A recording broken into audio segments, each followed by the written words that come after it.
శ్రీగురుభ్యో నమః. కర్కటే పూర్వపల్గుణ్యాం తులసీకాననోద్భవాం పాండ్యే విశ్వంభరాం గోదాం వందే శ్రీరంగనాయకీ. తెలుగువన్ ప్రేక్షకులకు స్వాగతం. గోదాదేవికి వ్రతం ప్రారంభించిన రోజే అంతా కృష్ణమయంగా భావించింది. ఆ రోజే అనుకుంది, నా మనస్సరసి చూడ భావంబు నాది కాదు అనుకుంది. అసలు తన మనస్సును చూస్తే తన మనస్సులో భావాలు తనవి కాదు, తాను కాదు, అసలు తనన్నదే లేకుండా అయిపోయినటువంటి స్థితి. అప్పటికే వ్రత ప్రారంభ సమయానికే గోదాదేవికి వ్రత ఫలం అనుభూతం కావడం మొదలైంది. భక్తిలోనూ అందులోనూ మధుర భక్తిలోనూ ఉండే సౌలభ్యం ఇదే. మిగిలినటువంటి మార్గాల్లో చేసినటువంటి సాధన పూర్తి అయిన తర్వాత ఫలితం లభిస్తుంది. కానీ భక్తిలో ప్రారంభం నుంచి ఆనందం ఉంటుంది. మధుర భక్తిలో అసలు ఫలిస్తే తప్ప ప్రారంభమే ఉండదు. కనుక అప్పటికే గోదాదేవికి అసలు తానంటూ లేదని తన మనసంతా కృష్ణమయంగా మారిపోయిందన్న భావన కలిగింది. అటువంటి భావనలో ఉండి చెల్లుల్ని పిలుస్తూ ఏమంటుందంటే, మనం స్నానవ్రతానికి బయలుదేరి స్నానం చేస్తూ త్రివిక్రమత్వంతో పెరిగి 3 లోకాలు కొలిచినటువంటి వామనుణ్ణి స్మరిస్తూ పాడుతూ చేసినట్టయితే స్నానం 3 వానలు కురిసి ఈతి బాధలు తొలగుతాయి. దానికి ఫలితంగా ఏం జరుగుతుందంటే, వరి చేలు చాలా చక్కగా బాగా ఎదిగి కంకుల బరువుకి ఆగలేక వంగి తలలూపుతూ ఉంటాయి. ఆ వరి చేలల్లో కింద మళ్ళల్లో ఉన్నటువంటి మడిలో ఉన్నటువంటి నీళ్లల్లో కలువలు చాలా అందంగా వికసించి ఉంటాయి. ఆ కలువ పూల మీద ఎగురుతూ తుళ్ళుతూ చేపలు కనపడుతూ ఉంటాయి. అంతేకాదు, అక్కడే ఇంత పంట ఉండడంతో ఆవులు అద్భుతంగా పాలనిస్తూ ఉంటాయి. ఎట్లాగంటే వాటికున్న సిరాలున్న పొదుగులు చాలా గట్టిగా పాలతో నిండిపోయి ఉంటాయి. చాలా బలిష్ఠులైనటువంటి గోపకులు వెళ్ళి పాలు తీయడానికి కూర్చుని తీస్తూ ఉంటే పాలధారలను కుండలంతా నింపేస్తూ ఉంటాయి. కుండలు నిండిపోయి, అంటే పాలు తీయడానికి ఎన్ని కుండలు పట్టుకెడితే అన్ని కుండలు నిండిపోయి ఇంకా ధారలు స్రవిస్తూనే ఉంటాయి. అటువంటి క్షేమం లోకానికి కలుగుతుంది. కనుక మనం త్రివిక్రముడైనటువంటి ఆ వామనమూర్తిని స్మరించుకుంటూ కీర్తించుకుంటూ ఈనాటి స్నానం చేద్దాము అని చెల్లుల్ని మేల్కొలుపుతుంది గోదాదేవి. ఇక్కడ చాలా చమత్కారంగా చెప్తుంది, త్రివిక్రముడు గనక 3 వానలు పడతాయి. అంటే త్రివిక్రముడు అంటే 3 రకాలుగా విక్రమించిన వాడు 3 వానలు అంటే 2 రకాల అర్థాలు చెప్తూ ఉంటారండి. ప్రతి నెల 3 వానలు పడతాయని, అంటే శీతకాలంలోనూ 3 వానలు పడి వేసవి కాలంలో కూడా 3 వానలు పడినట్టయితే, వర్షకాలంలో కూడా 3 వానలు పడినట్టయితే అది మంచిదా? కాదండి. దీనికి మరొక అర్థం ఉంది. 3 నెలల పాటు కావలసినంత వర్షం కురుస్తుంది. వేసవికాలం ఎండలుంటాయి, శీతకాలంలో చలి ఉంటుంది, ఇలా కాలానుగుణంగా ఉంటుంది అని అర్థం చెప్తారు. ఏది ఏమైనా 3 వానలు అనేది మనకి ఒక నానుడిగా లోకంలో ఉంది. ఇలాంటి వానలు పడడానికి త్రివిక్రముణ్ణి ప్రార్థించటం కారణమవుతుంది. ఈ త్రివిక్రముణ్ణి ఎందుకు ప్రార్థించాలంటే ఈయన చాలా దయామయుడంటే మనం ఎవరిదన్నా ఏదన్నా కావాలంటే వాళ్ళ దగ్గరికి వెళ్ళి అడుగుతాం, అయ్యా నాకు ఇవ్వండి అని యాచిస్తాం. అలా యాచించటానికి తనని తాను తక్కువ చేసుకోవాలి. ఈ సృష్టినంతా కల్పన చేసి దీని మీద ఆధిపత్యం కలిగినటువంటి విశ్వవ్యాపి అయినటువంటి విష్ణువు తానే అడగడానికి వామనుడై చిన్నవాడై వెళ్ళాడు. అంటే భక్తుల్ని ఉద్ధరించటానికి భగవంతుడు ఎంత చిన్న రూపాన్నైనా ధరిస్తాడు.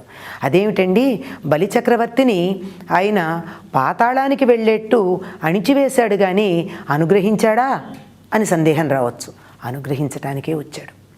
బలిచక్రవర్తి విష్ణు భక్తుడు.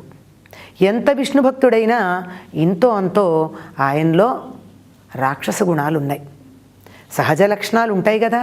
ఆ గుణం కారణంగా రాక్షసులకి సహజమైనటువంటి ఎప్పుడూ సహజాతంగా వచ్చే కోరిక ఇంద్ర పదవిని అధిష్ఠించాలి అని అదే పని చేశాడు.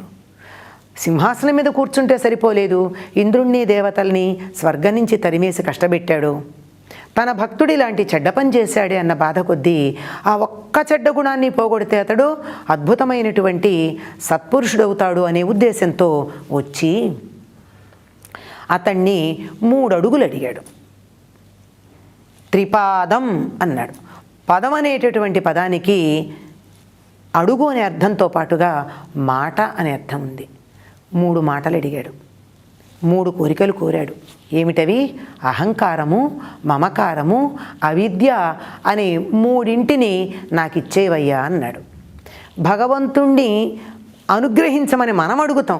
నా అహంకారం పోగొట్టవయ్యా, నా మమకారం తీసేవయ్యా, నాకున్న అవిద్య పోగొట్టి నాకు సద్విద్య ఏదైతే ఉందో దాన్ని ప్రసాదించవయ్యా అని భగవంతుణ్ణి మనం ప్రార్థిస్తే భగవంతుడు ఎంతటి అనుగ్రహ స్వరూపుడు, దయాస్వరూపుడు అంటే బలిచక్రవర్తి దగ్గరికి తానే వెళ్ళి ఆ 3 నాకు ఇచ్చేయి, నేను ఉద్ధరిస్తానన్నాడు.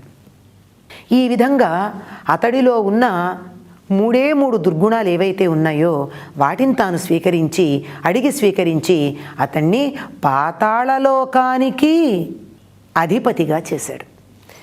బలిచక్రవర్తిని సంహరించలేదు. తన భక్తుడైన వాడు తప్పు చేస్తే పొరపాటుని సరిదిద్ది అతడికి ఉత్తమగతులు ప్రసాదించడమే మనకి వామనావతార ఘట్టంలో అర్థం చేసుకోవాల్సినటువంటి విషయం. ఇటువంటి పనే గోపికలు కాత్యాయని వ్రతం చేస్తూ వివస్త్రలై నగ్నంగా నదిలో స్నానం చేస్తుంటే చీరలు అపహరించడం అనేటటువంటి ఒకానొక కృత్యం ద్వారా వారిని కూడా అనుగ్రహించాడు. ఈ అనుగ్రహం అన్నది పరమాత్ముడు ఎలా చేస్తాడు అన్నదానికి వామనావతారం అద్భుతమైనటువంటి ఘట్టంగా మనకి విశేషాలు తెలియజెప్తూ ఉంటుంది. అంటే విశ్వవ్యాపి అయినవాడు భక్త సంరక్షణ కోసం చిన్నవాడుగా వామనుడై దిగి వస్తాడు. ఒదిగిపోతాడు, అవసరమైతే ఎదిగిపోతాడు. కనుక అటువంటి వాడిని ప్రార్థిస్తే ఏం జరుగుతుంది? మనకి కావలసినన్ని పంటలు పండుతాయి, దానికి కావలసినటువంటి వర్షాలు పడతాయి. అప్పుడు దేశం సుభిక్షంగా ఉంటుంది. ఇక్కడ గోవుల్ని గురించి ప్రత్యేకంగా గోదాదేవి స్మరించింది.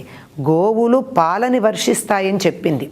ఎందుకు అంటే ఆవులని ఆచార్య పురుషులతో శ్రీ వైష్ణవంలో సంకేతించి చెప్పడం ఉంది. విశిష్టాద్వైత సంప్రదాయంలో గురువుల్ని గోవులుగా చెప్తారు. అంటే గడ్డి తిని కూడా గోవు చక్కని పాలనిస్తుంది. మనం గడ్డి తిని శరీరానికి బలాన్ని పెంచుకోలేం, కానీ పాలు తాగితే ఎటువంటి అందులోనూ ఆవు పాలు ఎటువంటి దోషం లేనటువంటి జ్ఞానాన్ని ఇస్తాయి. అదేవిధంగా గురువు అనేకమైనటువంటి గ్రంథాలను చదివి ఎన్నో సాధనలు చేసి వాటి సారమంతా శిష్యుడికి గోక్షీరంలాగా అందిస్తూ ఉంటాడు. గనక గురువుల్ని గోవులతో పోలుస్తారు. ఎవరైతే దూడలుగా గురువు దగ్గరికి చేరతారో వారికి అంతులేనటువంటి జ్ఞానము అనేటటువంటి క్షీరాన్ని ప్రసాదించడం జరుగుతుంది. ఈ జ్ఞాన క్షీరాన్ని గోవులు ప్రసాదించాలంటే వారికి త్రివిక్రముని యొక్క అనుగ్రహం ఉండాలి. ఆ త్రివిక్రముడు అనేటటువంటి మేఘం వర్షిస్తే, చక్కని జ్ఞానమనే పచ్చిక పండితే ఆవులు వాటిని గ్రహించి తమ భక్తులకి లేక శిష్యులకి చక్కనైనటువంటి జ్ఞానము అనే క్షీరాన్ని ప్రసాదించడం జరుగుతుంది. కనుక మనం త్రివిక్రముణ్ణి ప్రార్థిద్దాం. దీనివల్ల ఏం జరుగుతోందంటే అటు పంటలున్నాయి, ఇటు పాడి ఉంది. పాడి పంట రెండు ఉన్నదే ఐశ్వర్యానికి సంకేతం. మనకి భౌతికమైనటువంటి ఇతర వస్తువులు ఎన్ని ఉన్నా అనుభవానికి వచ్చేవి కాదు. మానవుడు బతకడానికి ప్రధానంగా కావాల్సింది పాడి పంట. ఈ రెండు ప్రసాదించడం జరుగుతోంది. పాడి పంట ఉంటాయంటే సరిపోతుంది కదా, కానీ అనలేదు. ఈవిడేమన్నది అంటే వరిచేలని వర్ణించింది, కలువ పూలని వర్ణించింది, తుళ్ళి పడుతూ ఎగురుతూ ఉన్నటువంటి చేపలని వర్ణించింది, అక్కడే తిరిగే బాతులను కూడా వర్ణిస్తుంది. ఏమిటి అంటే ప్రకృతికి పరమాత్ముడికి భేదం లేదు. ప్రకృతిలో పరమాత్ముడి యొక్క అనుగ్రహాన్ని చూస్తోంది, పరమాత్ముడిలో ప్రకృతి యొక్క స్వరూపాన్ని దర్శిస్తూ ఉంది. ఈ రెండింటి మధ్య అభేదాన్ని దర్శించినటువంటి భూజాత మన గోదమ్మ. ఆ తల్లికి నమస్కరిస్తూ నీళాతుంగస్తనగిరితటీ సుప్తముద్బోధ్య కృష్ణం పారార్ధ్యం స్వం శృతిశతశిరసిద్ధమధ్యాపయంతి స్వోచ్ఛిష్టాయాం స్రజినిగళితం యా బలాత్కృత్య భుంక్తే గోదా తస్యై నమ ఇదమిదం భూయ ఏవాస్తు భూయః. స్వస్తి.